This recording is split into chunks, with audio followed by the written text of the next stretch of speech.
Hello friends, good morning. നമ്മുടെ Kerala TV സീരിയലിലേക്ക് എല്ലാവർക്കും സ്വാഗതം. അങ്ങനെ ബാലചന്ദ്രന്റെ കുടുംബം തകർന്നു പോകുമെന്നും പറഞ്ഞ് ചേച്ചി ബാലചന്ദ്രനോട് പറയുമ്പോൾ, പിന്നെ കുടുംബം, ഞാൻ എൻ്റെ കാര്യം പോലും നോക്കുന്നില്ല, പിന്നെയല്ലേ ഇനി കുടുംബം. ബാലചന്ദ്രന്റെ കുടുംബമൊക്കെ തീർന്നു, ചതിയും വഞ്ചനയും കൊണ്ട് കെട്ടിപ്പടുത്തിയ ഒരു കുടുംബം എന്നൊക്കെ പറഞ്ഞുകൊണ്ട് അങ്ങോട്ട് ഇരുന്ന് നമ്മുടെ വേണു ഇങ്ങനെ ബാലൻ ഇങ്ങനെ ഇരുന്ന് പറയുക കേട്ടോ. അപ്പോൾ ഗംഗേട്ടനൊക്കെ ഇങ്ങനെ വിഷമിച്ച് ഇങ്ങനെ നിൽക്കുവാണ്. അപ്പോൾ സത്യം പറഞ്ഞാൽ ബാലചന്ദ്രന്റെ നിർബന്ധപ്രകാരമാണ് അന്ന് നിങ്ങൾ തമ്മിലുള്ള മാരേജ് നടന്നതെന്ന കഥയല്ല ഇദ്ദേഹം പറയുവാണ്. പ്രപ്പോസലുമായി വന്നത് ബാലചന്ദ്രൻ ആയിരുന്നില്ലേ എന്ന് ചോദിച്ചു. ശിവനും രാജീവനും ഒട്ടും താല്പര്യം ഉണ്ടായിരുന്നില്ല അതിനൊന്നും പറഞ്ഞു. പിന്നെ വൈജയന്തി ആണെങ്കിൽ ആദ്യമേ തന്നെ നിങ്ങളുടെ പ്രപ്പോസൽ തള്ളിക്കളഞ്ഞതായിരുന്ന കാര്യവും പറയുക. അത് നിങ്ങളോട് പറഞ്ഞില്ലെന്നേ ഉള്ളൂ എന്ന കാര്യമൊക്കെ ഇയാളിങ്ങനെ പറഞ്ഞു. അമ്മയും ഞാനും കൂടി നിർബന്ധിച്ചാണ് അവളെ കൊണ്ട് ഇതൊക്കെ സമ്മതിപ്പിച്ചെടുത്തതെന്നും പറഞ്ഞു. പിന്നെ അച്ഛന് നിങ്ങളോടൊരു അനുകമ്പ ഉണ്ടായിരുന്നു, ആ പഴയ സംഭവം ഓർത്തിട്ടായിരിക്കും എന്നൊക്കെ പറയുമ്പം, നിങ്ങളുടെ അനിയത്തി ഏതോ ഒരുത്തൻ്റെ കൂടെ വ്യഭിചരിച്ച് കുഞ്ഞിനെ പ്രസവിച്ചതിൻ്റെ കാര്യം എന്താണോ, ന്യായീകരണമാണോ ഞാൻ ഈ കേൾക്കുന്നതെന്ന് വേണു അന്നേരം ചേട്ടനോട് ചോദിക്കുക. ചേച്ചി ഞെട്ടിപ്പോയി വേണു ഇതൊക്കെ പറയുന്നത് കേട്ടിട്ട്. ഞാനൊരു പ്രപ്പോസൽ മുന്നോട്ട് വെച്ചതാണ് വലിയ അപരാധം, അതിൻ്റെ പേരിൽ എന്നെ ചതിക്കാം, വഞ്ചിക്കാം, എന്ത് തെമ്മാടിത്തരവും നിങ്ങൾക്ക് കാണിക്കാം അല്ലേ എന്നൊക്കെ ചോദിച്ച് ബാലൻ കിടന്ന് ഇങ്ങനെ ഭയങ്കര ഇതായിട്ട് അങ്ങ് ഉറഞ്ഞു തൊള്ളുവാണ്. അപ്പോൾ അതിനുള്ള ആ ഒരു കൈക്കൂലിയായിട്ടായിരിക്കും നിങ്ങൾ മാളിക വീട്ടിലെ തമ്പുരാക്കന്മാര് എനിക്ക് തന്നതൊക്കെ. അയ്യോ, ഞങ്ങൾ അങ്ങനെയൊന്നും ഉദ്ദേശിച്ചിട്ടില്ല ബാലചന്ദ്ര, നിങ്ങളെ ചതിക്കണമെന്ന് ഉദ്ദേശിച്ചിട്ടാണോ വൈജ മറ്റൊരാളെ പ്രണയിച്ചതെന്നുള്ള കാര്യം ചോദിക്കുക ചേച്ചി. ഒരിക്കലും അല്ല, അതെല്ലാം സാഹചര്യങ്ങൾ കൊണ്ട് സംഭവിച്ചു പോയതാണെന്നൊക്കെ പറയുമ്പോൾ ബാലൻ ഇങ്ങനെ കലികേറി ഇങ്ങനെ നിൽക്കുക കേട്ടോ. തന്നെ ചതിച്ചവരോടുള്ള ആ ഒരു ഇത് നമ്മുടെ ബാലൻ്റെ ഉള്ളിൽ ഇങ്ങനെ പെരുകി വന്നുകൊണ്ടേ ഇരിക്കാം. അപ്പം നിങ്ങൾ കല്യാണം ആലോചിച്ച് വരുന്നതിന് മുൻപ് പല നല്ല കല്യാണാലോചനകളും അവൾക്ക് വന്നതാ. അതൊന്നും വൈജ അന്ന് സ്വീകരിച്ചിരുന്നില്ല. അവൾക്ക് കല്യാണമേ വേണ്ട, ദാമ്പത്യ ജീവിതമേ വേണ്ട എന്നാണ് അവൾ പറഞ്ഞത്. ജീവിതം തന്നെ വെറുത്ത് കഴിയുമ്പോഴാണ് ബാലചന്ദ്രൻ ഒരു പ്രപ്പോസലുമായിട്ട് ഞങ്ങൾക്ക് മുന്നിലേക്ക് വന്നത്. അച്ഛനാണ് ആദ്യം ഒരു താല്പര്യം കാണിച്ചത്. ശിവനും രാജീവനും എതിർത്തെങ്കിലും അച്ഛൻ അതിനെ അനുകൂലിക്കുകയൊക്കെ ചെയ്തതെന്ന് പറഞ്ഞു. അപ്പോഴും വൈജയ്ക്ക് സമ്മതം ഉണ്ടായിരുന്നില്ല എന്ന് പറഞ്ഞു. അത് കേട്ടപ്പം ഇഷ്ടം അല്ലെങ്കിൽ സാധ്യമല്ല എന്ന് മുഖത്ത് നോക്കി പറയുകയായിരുന്നു വേണ്ടതെന്ന് ബാലൻ ഇവരോട് പറയുക. എന്തെല്ലാം ന്യായീകരണങ്ങൾ പറഞ്ഞിട്ടും ബാലൻ അത് ഉൾക്കൊള്ളാൻ പറ്റുന്നില്ല. ചതിച്ചതിൻ്റെ ആ ഒരു ഇത് നിൽക്കുവാണ്. ഞാൻ നിങ്ങളുടെ സഹോദരിയെ പിടിച്ചു കെട്ടി കുതിരപ്പുറത്ത് കയറ്റിക്കൊണ്ട് പോയവനൊന്നും അല്ലല്ലോ, ആണോ? ആണോ പറ. മാന്യമായിട്ട് ജാതകം നോക്കി മുഹൂർത്തം തീരുമാനിച്ച് നിശ്ചയത്തിനും കല്യാണത്തിനും സമയവും മുഹൂർത്തവും എല്ലാം കരുതി എല്ലാം ചെയ്ത് നടത്തിയ കല്യാണം അല്ലേ? എന്നിട്ട് നിങ്ങൾ എന്നോട് ചെയ്ത ഉത്തരവാദിത്വം എൻ്റെ തലയിലേക്ക് കൊണ്ടിടാൻ നോക്കുവാണോ നിങ്ങളെന്ന് ചോദിക്കുകയാണ്. പിന്നെ ചേറ്റത്തരമാണിതെന്നൊക്കെ പറയുമ്പോൾ ബാലചന്ദ്രൻ മൈൻഡ് യുവർ വേർഡ്സ് എന്നും പറഞ്ഞുകൊണ്ട് ഗംഗേട്ടൻ ദേഷ്യപ്പെട്ടു. അപ്പോൾ ഗംഗേട്ടൻ വേണ്ട, ഞാൻ സംസാരിച്ചോളാം ബാലചന്ദ്രനോട്, ഗംഗേട്ടൻ ഇടപെടേണ്ട എന്ന് ചേച്ചി പറഞ്ഞു. എന്നിട്ട് അദ്ദേഹം അങ്ങോട്ട് ദേഷ്യത്തോടെ ഇറങ്ങിപ്പോയി. ഗംഗേട്ടൻ ഈ സമയത്ത് ബാലൻ്റെ മുന്നിൽ പുള്ളിക്കാരി ബാലചന്ദ്ര ഇരിക്കാൻ പറഞ്ഞു. ഇരിക്കു ബാലചന്ദ്ര പ്ലീസ് എന്നും പറഞ്ഞ് നിർബന്ധിച്ച് അതിനെ പിടിച്ച് അവിടെ ഇരുത്തി. ബാലൻ ഇങ്ങനെ ഇരിക്കുക, ചേച്ചി വന്ന് മുന്നിലും ഇരുന്നു. ബാലൻ അന്നേരം ഇങ്ങനെ തുറച്ചു നോക്കുക കേട്ടോ. അപ്പോൾ ഗംഗേട്ടൻ പറഞ്ഞത് സത്യം, വൈജയ്ക്ക് ബാലചന്ദ്രനുമായുള്ള വിവാഹം അത് ഇഷ്ടമായിരുന്നില്ല എന്നും പിന്നെ ലോകത്ത് ഒരു പുരുഷനെയും കല്യാണം കഴിക്കാൻ അവൾ തയ്യാറല്ലായിരുന്നു എന്നും ചേച്ചി പറയുവാണ്. പിന്നെ ഗംഗേട്ടൻ നിങ്ങളെ കുറ്റപ്പെടുത്തി സംസാരിച്ചതല്ല, അത് ബാലനൊന്ന് മനസ്സിലാക്കാനും പറഞ്ഞു. അങ്ങനെ ഒരാളെ വഞ്ചിച്ചുകൊണ്ട് ആ മനുഷ്യൻ്റെ ഭാര്യയായി ജീവിക്കാനും അയാളെ ഭർത്താവായി കണ്ട് സ്നേഹിക്കാനും ബഹുമാനിക്കാനും സാധ്യമല്ല എന്ന് വൈജ അന്നേ ആണയിട്ട് പറഞ്ഞതാണെന്ന് പറയുമ്പം അവളത് അക്ഷരം പ്രതി പാലിക്കുന്നുണ്ട്. കല്യാണത്തിന് ശേഷം കഴിഞ്ഞുപോയ കാലം ഇത്രയും അവൾ എന്നോടുള്ള സ്നേഹശൂന്യതയും ബഹുമാനമില്ലായ്മയും അഹന്തയും ഒക്കെ കാത്തു സൂക്ഷിച്ച് പോകുന്നുണ്ടെന്നും അദ്ദേഹം ഇങ്ങനെ പറയുവാണ്. അത് നിങ്ങളോടുള്ള വിരോധം കൊണ്ടല്ല ബാലചന്ദ്ര, അവളുടെ മനസ്സിൽ 23 വർഷം മുൻപുണ്ടായ വലിയ മുറിവ് അത് ഇതുവരെ ഉണങ്ങാത്തത് കൊണ്ടാണെന്ന് പറഞ്ഞു. മലിനപ്പെട്ടവളാണെന്ന ബോധത്തോടു കൂടി നിങ്ങളോടൊപ്പം നിങ്ങളുടെ ഭാര്യയായി ജീവിക്കുമ്പോൾ അവൾക്ക് അവളെ തന്നെ സ്നേഹിക്കാനും ബഹുമാനിക്കാനും കഴിയുന്നില്ല എന്നൊക്കെ ചേച്ചി പറഞ്ഞു കൊടുക്കുക. സ്നേഹം അഭിനയിക്കാനും അവൾക്ക് അറിയില്ല, അതാണ് അവളുടെ ക്യാരക്ടർ എന്നൊക്കെ ചേച്ചി പറഞ്ഞപ്പോഴത്തേക്കും അവളുടെ ക്യാരക്ടർ എനിക്ക് മനസ്സിലായി, അവളുടെ മാത്രമല്ല നിങ്ങൾ ഓരോരുത്തരുടെയും ക്യാരക്ടർ എനിക്ക് മനസ്സിലായി എന്ന് ബാലൻ ഈ സ്ത്രീയോട് പറയൂ കേട്ടോ. എന്നിട്ട് നിങ്ങൾ സ്വന്തം നിലനിൽപ്പിന് വേണ്ടി ആരെ വേണമെങ്കിലും ചതിക്കും, കുതികാല് വെട്ടും, ഒറ്റക്കൊടുക്കും, ചവിട്ടി താഴെയിടും, അതിനൊന്നും ഒരു മടിയില്ല നിങ്ങൾക്ക്, നിങ്ങൾ എന്ത് ചെയ്യാനും മടിക്കില്ല എന്നൊക്കെ പറയുമ്പം അങ്ങനെ ആക്ഷേപിക്കരുത് ബാലചന്ദ്ര, ഞങ്ങളും മനുഷ്യരല്ലേ എന്ന് ചേച്ചി ചോദിച്ചു. അപ്പോൾ ബാലചന്ദ്രൻ ഇങ്ങനെ തലയാട്ടി മനുഷ്യർ എന്നും പറഞ്ഞ് പിന്നെ ഒരല്പമെങ്കിലും സന്മനസ് തന്നിൽ അവശേഷിക്കുന്നുണ്ടെങ്കിൽ ബാലചന്ദ്രൻ എനിക്ക് പറയാനുള്ളത് കൂടി കേൾക്കാൻ പറഞ്ഞു. ഞാൻ കൈതക്കൽ മാളിക വീട്ടിൽ ജനിച്ചു വളർന്നവളല്ല, വന്നു കയറിയവളാണെന്നും എനിക്ക് ആരെയും വെള്ള പൂശേണ്ട ആവശ്യമില്ല എന്നും ഈ ചേച്ചി നമ്മുടെ ബാലനോട് പറയണു. ബാലൻ അന്നേരം ഇങ്ങനെ തുറച്ചു നോക്കിക്കൊണ്ട് ഇങ്ങനെ ഇരിക്കുവാണ്. ഒന്നും കേൾക്കാൻ താല്പര്യമില്ല, പക്ഷെ അവർ പറയുന്നൊക്കെ കേൾക്കുന്നുണ്ട്. എനിക്ക് ആദ്യം മുതലേ എല്ലാം അറിയാം. അതുകൊണ്ടാണ് ഞാൻ ബാലനോട് പറയുന്നത്. വൈജയന്തി ആദ്യമായി ആഗ്രയിൽ വന്നപ്പോൾ മുതലുള്ള സകലതിനും ഞാൻ പ്രത്യക്ഷമായോ പരോക്ഷമായോ സാക്ഷിയാണെന്ന കാര്യം ചേച്ചി ബാലനോട് പറയണം. ഇതെല്ലാം ബാലൻ ഇങ്ങനെ കേൾക്കുമല്ലേ, പാവം, എന്തെല്ലാം കഥകളാണോ അത് കേട്ടു പോണത്. അങ്ങനെ കഥകൾ മുഴുവൻ ചേച്ചി ബാലനോട് പറയുക കേട്ടോ. അന്ന് നടന്ന കാര്യങ്ങളെല്ലാം ചേച്ചി അവിടെ പറയുമ്പോൾ ഇവിടെ നമ്മുടെ ഗംഗേട്ടൻ ഫോൺ എടുത്ത് വിളിക്കുക. അപ്പം ഗംഗേട്ടൻ നടന്നു വരുമ്പോൾ വൈജയുടെ ഫോൺ വന്നു. നീ എന്താ വൈജയ വിളിച്ചത്? അങ്ങനെ ചുമ്മാതൊന്നും നിന്റെ നമ്പറിൽ നിന്ന് കോള് വരാറില്ലല്ലോ എന്നിങ്ങനെ പറയുമ്പം ഒന്നുമില്ല ഗംഗേട്ടാ, അതെ ബാലചന്ദ്രൻ വിളിച്ചിരുന്നോ എന്ന് അറിയാൻ വേണ്ടി വിളിച്ചതാ എന്ന് പറഞ്ഞപ്പം ബാലചന്ദ്രൻ വിളിക്കുമെന്നും എല്ലാം പറഞ്ഞായിരുന്നോ എന്ന് ചോദിച്ചു. അപ്പം ഇല്ലെന്നേ, ഞാൻ വെറുതെ ചോദിച്ചെന്നേ ഉള്ളൂ എന്നൊക്കെ പറയുമ്പോൾ ആണോ, ഞാൻ വിചാരിച്ചു ബാലചന്ദ്രൻ എന്തെങ്കിലും കാര്യത്തിന് എന്നെ വിളിക്കുമെന്ന് നിന്നോട് പറഞ്ഞിട്ടുണ്ടായിരിക്കും. അപ്പോഴും അയ്യോ അല്ല, അങ്ങനെയൊന്നും എന്നോട് പറഞ്ഞിട്ടില്ല. ഇല്ല. അവിടെ എന്തൊക്കെയാണ് പുതിയ വിശേഷങ്ങളെന്ന് ചേട്ടൻ ചോദിക്കുമ്പം ഇവിടെ അങ്ങനെ പ്രത്യേകിച്ച് വിശേഷങ്ങളൊന്നും ഇല്ല ഗംഗേട്ട, എല്ലാവരും സുഖമായിട്ടിരിക്കുന്നു എന്ന് പറഞ്ഞു. ആണോ, അമ്മയ്ക്ക് എണീറ്റ് നടക്കാറൊക്കെ ആയോ? സുഖപ്പെട്ട് വരുന്നുണ്ട്, കുഴപ്പമൊന്നുമില്ല. ഇനി അധിക ദിവസം വേണ്ടി വരില്ലായിരിക്കും. പിന്നെ ഗംഗേട്ടനെ മാലതേട്ടത്തെയും കൂട്ടി ഇങ്ങോട്ടേക്കൊന്ന് വന്നുകൂടെ എന്ന് ചോദിച്ചു. അപ്പോൾ റിട്ടയർമെന്റ് ലൈഫല്ലേ, മക്കളുടെ കല്യാണവും കഴിഞ്ഞു, ഇനി യാതൊരു ഉത്തരവാദിത്വങ്ങളും ഇല്ലല്ലോ എന്നൊക്കെ ചോദിക്കുമ്പോൾ അദ്ദേഹം ഒന്ന് ചിരിച്ചു. ഞാനും മാലതയും കൂടെ ഒരു ദിവസം വരാനായിട്ട് ഇരിക്കുകയായിരുന്നു അങ്ങോട്ട്. ഇടയ്ക്ക് ഓരോരോ തടസ്സങ്ങൾ വന്നു, അങ്ങനെ വരാൻ പറ്റാത്ത. നിങ്ങൾക്ക് ഇങ്ങോട്ടും വരാമല്ലോ. ഇവിടെ ബാലചന്ദ്രനെ തിരക്കൊഴിഞ്ഞിട്ട് ഒരു കാര്യവും നടക്കത്തില്ല എന്നും 3 കടകളും നോക്കി നടത്തണ്ടേ എന്നൊക്കെ പറഞ്ഞ് വൈദ്യുതി ഇങ്ങനെ കഥ അറിയാതെ ആട്ടം കാണുക.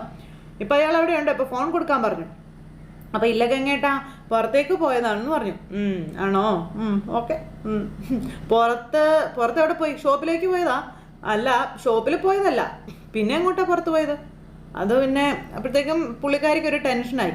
അത് പിന്നെ എവിടെ പോവാണെന്ന് പറഞ്ഞിട്ടല്ല പോയതെന്ന് പറഞ്ഞു. അതെന്താ അങ്ങനെ?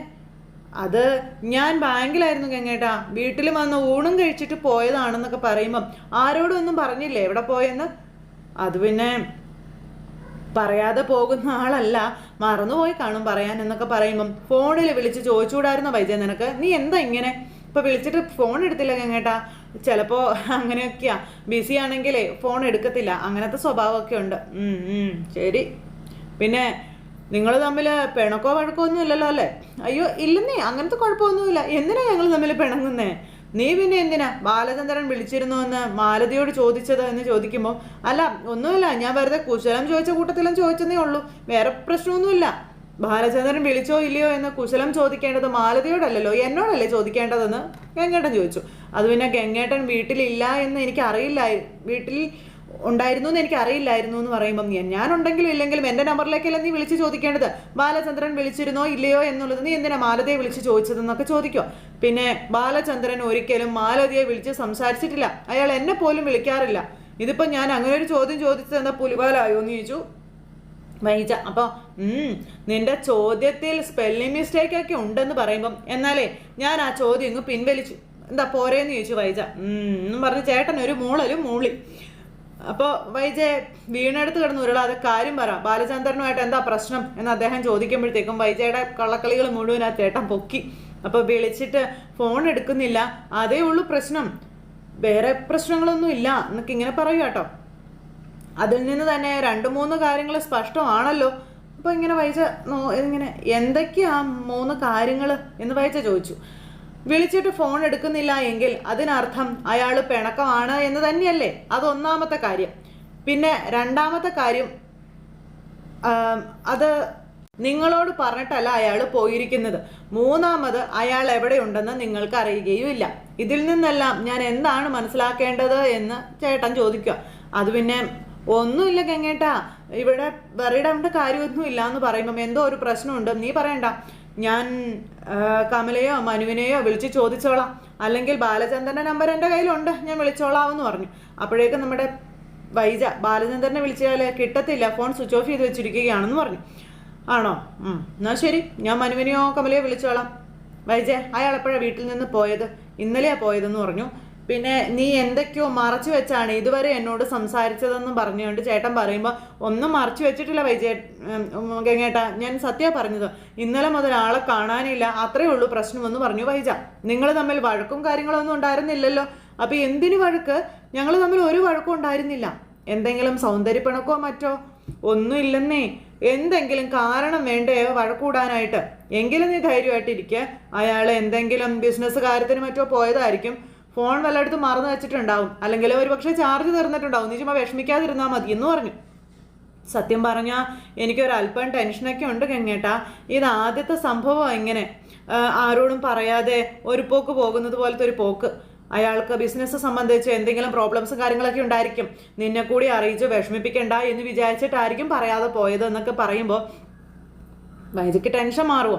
പുരുഷന്മാരെല്ലാവരും എപ്പോഴും അവരുടെ പ്രശ്നങ്ങൾ ഭാര്യമാരോട് ചർച്ച ചെയ്യണമെന്നില്ല. അതിൻ്റെ പേരിൽ അവരോട് വഴക്കിടാനൊന്നും ചെല്ലരുതെന്നൊക്കെ ചേട്ടൻ അനിയത്തി ഉപദേശിച്ചു കൊടുക്കുക. പിന്നെ നീ സമാധാനമായിട്ട് അവിടെ ഇരിക്കാൻ പറഞ്ഞു. അപ്പം ശരി ഗംഗേട്ടാന്നും പറഞ്ഞു ഫോൺ അങ്ങ് കട്ട് ചെയ്തു. ഗംഗേട്ടൻ ഇവിടെ നിൽക്കുക കേട്ടോ.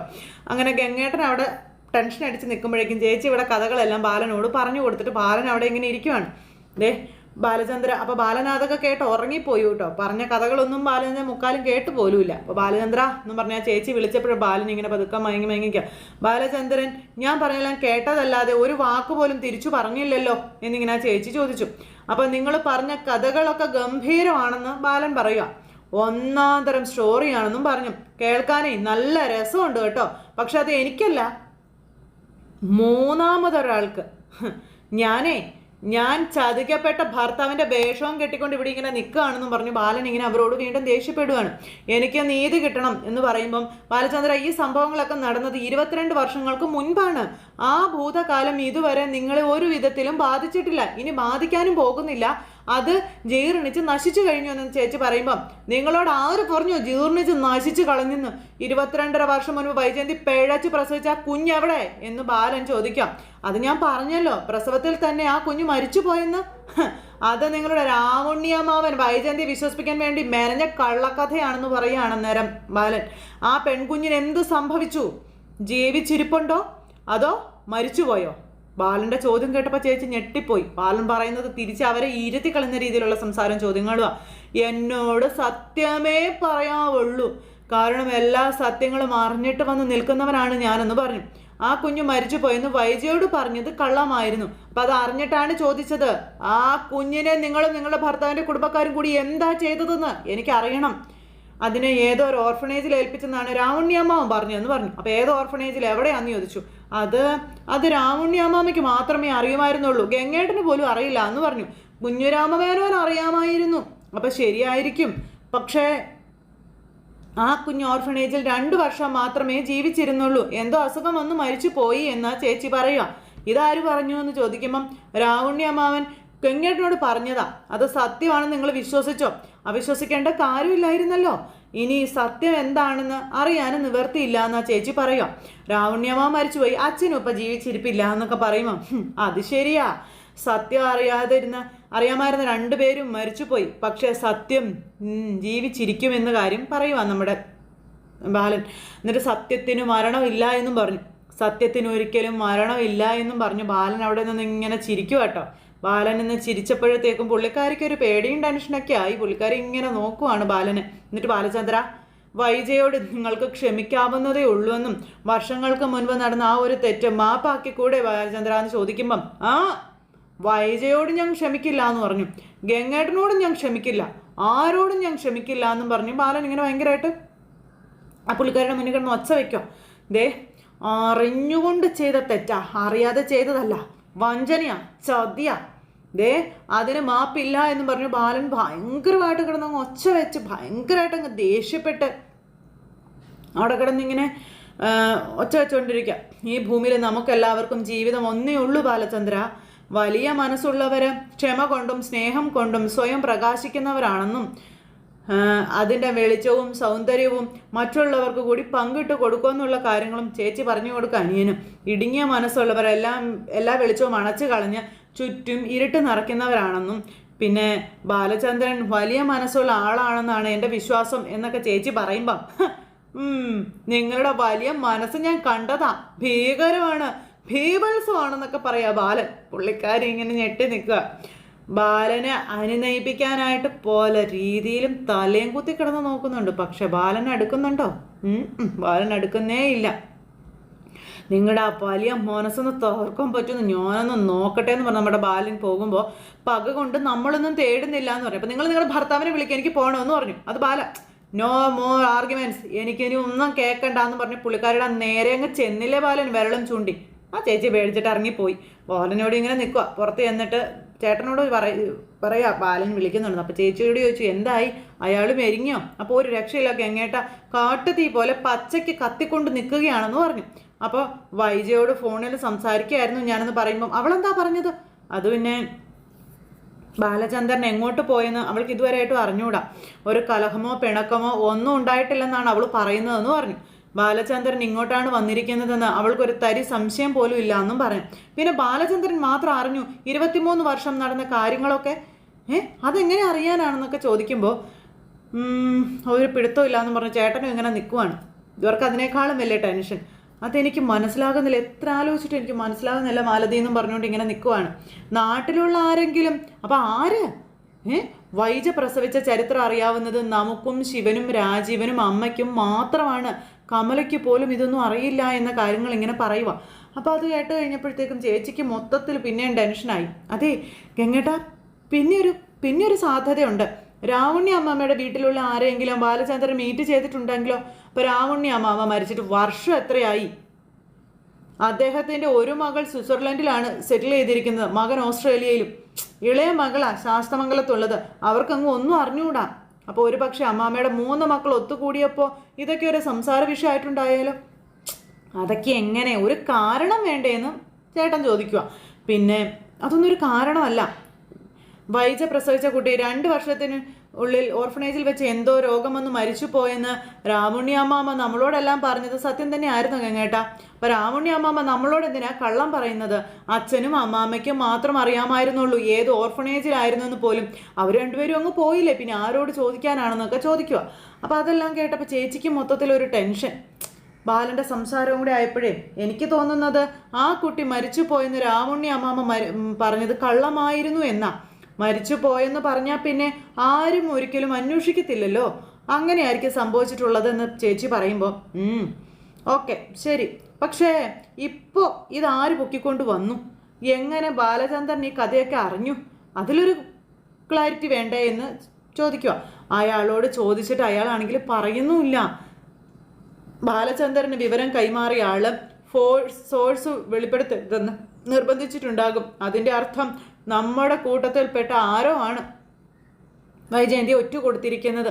കാരണം വൈജ പ്രസവിച്ചത് ഒരു പെൺകുട്ടിയാണെന്ന് പോലും ബാലചന്ദ്രൻ അറിയാം. അവളുടെ വയസ്സും വർഷവും പോലും അറിയാം. അപ്പോൾ അതൊക്കെ കേട്ട് ഇവർ തല പെരുത്ത് ഭ്രാന്തെടുത്ത് ഇങ്ങനെ ആലോചനയായിട്ട് ഇങ്ങനെ അവിടെ നിൽക്കുന്നിടത്ത് ഇന്നത്തെ കഥ അവസാനിച്ചു. അപ്പോൾ എല്ലാവരും കാത്തിരുന്ന് കാണണം കേട്ടോ. എല്ലാവർക്കും നല്ലൊരു ദിവസം ആശംസിക്കുകയാണ്. വീണ്ടും കാണുന്നത് വരെ എല്ലാവർക്കും ടാറ്റാ.